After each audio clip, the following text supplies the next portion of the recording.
Good morning, Mami. Ito na naman po tayo. Nandito po tayo sa may punlaan.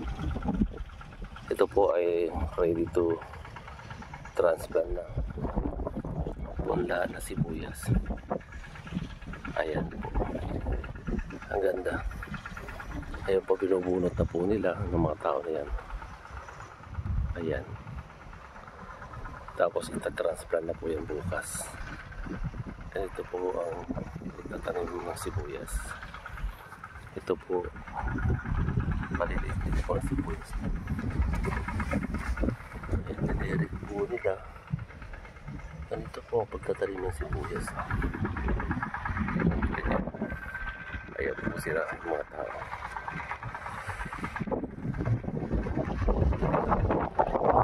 Ito nakaligtas po ng bago ako ng